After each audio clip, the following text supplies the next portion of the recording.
Olá, boa noite para você. Belo Horizonte lista as 10 linhas de ônibus com mais reclamações na cidade. Mais de 10 mil queixas foram registradas nos últimos dias. Em São Paulo, Campinas terá ônibus temáticos do Outubro Rosa e Novembro Azul. Multa salgada e pesada. Prefeitura de Cabo Frio, no Rio de Janeiro, multa empresas de turismo por circulação irregular de ônibus no Peró. Empresários de ônibus de fretamento ligados a aplicativos de transporte fazem protesto em São Paulo contra a perseguição da NTT e Artesp. Mais uma vítima da crise. Viação sertaneja entra em recuperação judicial. E ainda, o fim de uma história.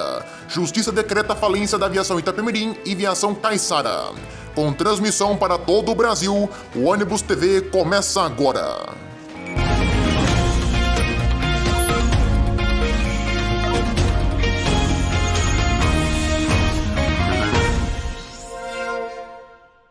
Empresários de ônibus de fretamento, grande parte deles ligados a aplicativos de transporte, realizaram uma manifestação na região do Itaí-Bibi, na zona oeste de São Paulo. O grupo protesta contra apreensões realizadas pela Artesp, a agência de transportes de São Paulo. Os manifestantes reuniram cerca de 30 ônibus em frente à agência, na rua Iguatemi. Segundo a Abrafrec, a Associação Brasileira dos Fretadores Colaborativos, somente em julho, 43 ônibus foram alvo dessas ações. Em agosto, foram 39 apreensões. Os empresários dizem que as apreensões são ilegais e se queixam de perseguição. Segundo a associação, no último ano, a frota desses fretadores foi alvo de mais de 800 apreensões. Contamos hoje com mais de 2.000 empresas de fretamento cadastradas na Artesp, e pelo menos 200 delas estão sendo constantemente penalizadas pela agência devido ao uso de plataformas de tecnologia. Há mais de um ano, tentamos chamar a atenção das autoridades para a situação, mas não há oportunidade de diálogo. O que recebemos são apenas falsas promessas, afirma o presidente da associação, Marcelo Nunes. Mudando totalmente de assunto, o transporte urbano de Belo Horizonte, em Minas Gerais, não é um dos melhores há muito tempo. Porém, há 10 linhas de ônibus na cidade que são campeãs de reclamações, segundo a prefeitura. O estudo foi feito após 2 meses do início do subsídio às empresas do sistema. Segundo o governo municipal, nesse período, foram quase 10 mil reclamações registradas. As 3 principais linhas com reclamações de usuários são a 806, Estação São Gabriel Vista do Sol, 823, Estação São Gabriel Bairro Vitória e a 5250, Estação Pampulha Betânia.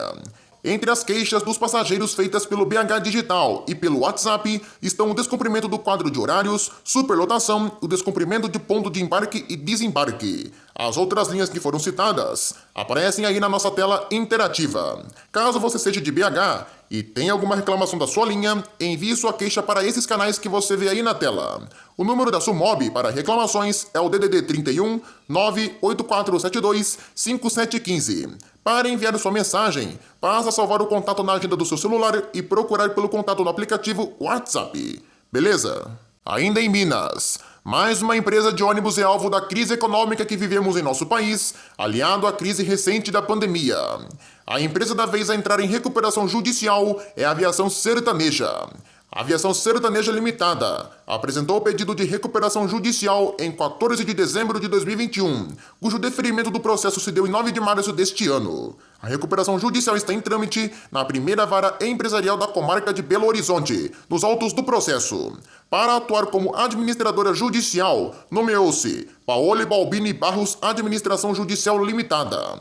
A administração judicial informa que, em caso de discordância com os valores de crédito listados pela aviação sertaneja no procedimento recuperatório, ou verificada a ausência de inclusão de crédito sujeito à recuperação judicial, caberá ao credor, no prazo de 15 dias corridos, a partir da publicação do edital, apresentar sua habilitação e divergência de crédito, devidamente instruídas com os documentos comprobatórios do valor e classificação pleiteados, diretamente à administração judicial.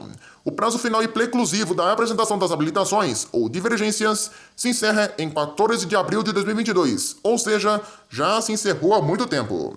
Essa notícia pegou muita gente de surpresa, já que ninguém esperava que a sertaneja estaria em recuperação judicial. Pela informação, o processo se iniciou já há praticamente um ano. Olha só quanto tempo. E isso mostra que a situação da sertaneja não está fácil há muito tempo. A renda da empresa também caiu, e isso, claro, prejudicou as operações. Tomara que a sertaneja saia dessa e se recupere logo logo.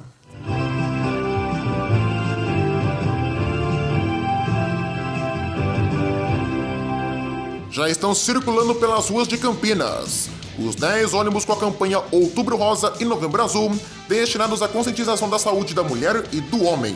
A iniciativa é da Associação das Empresas de Transporte Coletivo Urbano de Campinas, a Transurc, e do Sindicato das Empresas de Transporte de Passageiros da Região Metropolitana de Campinas, o SETCamp.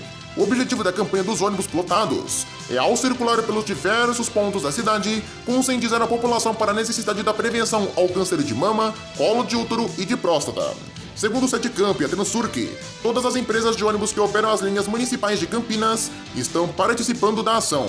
Além dos ônibus, o site das empresas de ônibus e da Transurc também estarão aderindo às duas campanhas. Ao longo dos 2 meses, também haverá campanhas internas nas empresas com palestras e atividades interativas, além também da distribuição de informativos e decorações alusivas às datas nas garagens. Com o aumento das denúncias de ônibus de turismo estacionados de forma irregular na Avenida Espadarete, no bairro do Peró, em Cabo Frio, na região dos Lagos, no Rio de Janeiro, ao menos 3 coletivos das empresas Transminas e Viação Útil foram multados. A multa aplicada pela Prefeitura de Cabo Frio visa evitar o estacionamento irregular na região. Segundo o governo municipal, os coletivos transportavam banhistas de Minas Gerais e de cidades da região metropolitana do Rio. Como os motoristas pararam em local proibido, passaram assim a desrespeitar as normas sobre o tráfego de coletivos de turismo em Cabo Frio. Os ônibus de turismo só podem acessar os hotéis e pousadas devidamente acompanhados por guias. Depois de desembarcar, os passageiros retornam para o terminal de ônibus de turismo. Não podem permanecer estacionados, informou o coronel Rui França, secretário de Direitos Humanos e Segurança de Cabo Frio. O governo municipal informa que a circulação de veículos de turismo como ônibus e vans parados de forma irregular vinha aumentando as reclamações dos moradores. Pelas ruas serem estreitas, a circulação e estacionamento dos ônibus e demais veículos de grande porte fica difícil. Para tentar burlar a fiscalização, os motoristas chegam ao Peró antes das 7 da manhã, deixam os passageiros na praia e escondem os veículos em ruas do bairro. Essas foram as notícias em manchete de hoje.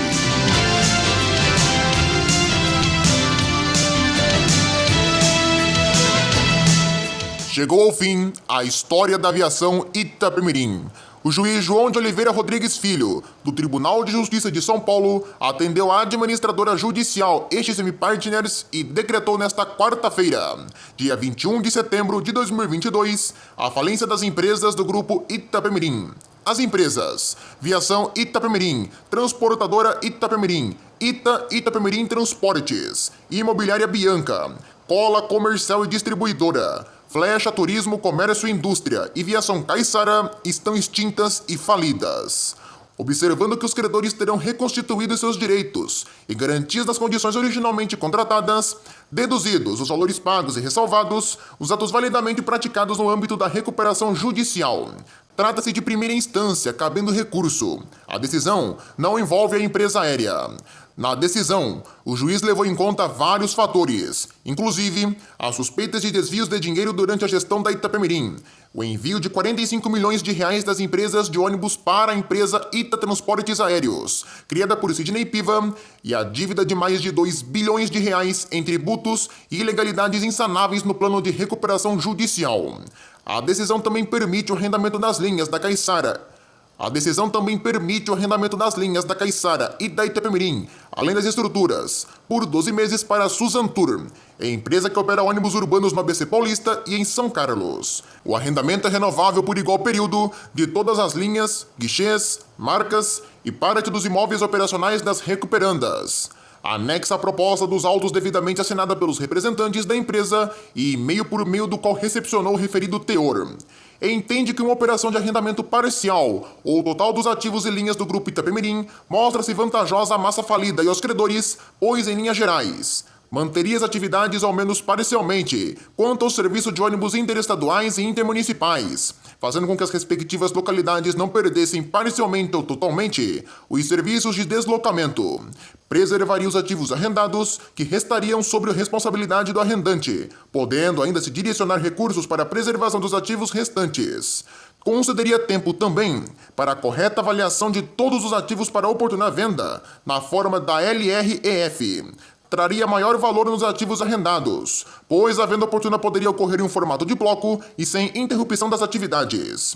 Considerando-se tal quadro, a atual situação jurídica, financeira e comercial das empresas pertencentes ao Grupo Itapemirim, em especial, os trâmites que seriam necessários perante a Agência Nacional de Transportes Terrestres para se proceder de forma válida com o arrendamento e posterior venda judicial desses ativos, opina que no ensejo do artigo 99, inciso 9 da LREF, o juiz, ao decretar a falência do grupo, seja determinado o encerramento de suas atividades, lacração de estabelecimentos e arrecadação de ativos, mas, na mesma oportunidade, autorize a massa falida a celebração de contrato emergencial de arrendamento de seus ativos, nos termos da proposta apresentada, pelo prazo de no mínimo 12 meses, em caráter liminar, visando preservar as atividades das linhas, nos termos do artigo 117 e seguintes da LRF, até que haja designação do processo competitivo posterior para alienação de operação das linhas. Lembrando que a XM Partners continua como administradora judicial do grupo.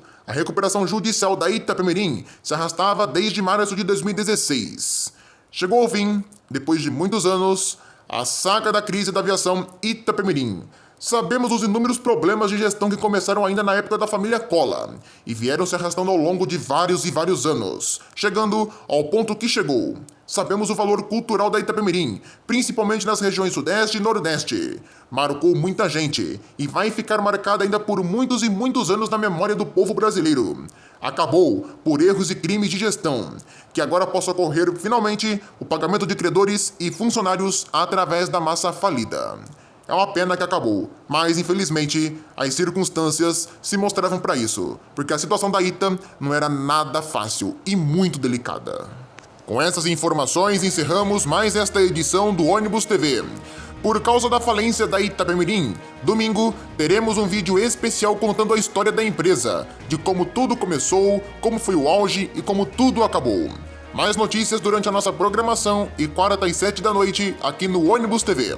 Encerramos com o nosso giro de câmeras pelo Brasil. Obrigado pela sua atenção e boa noite.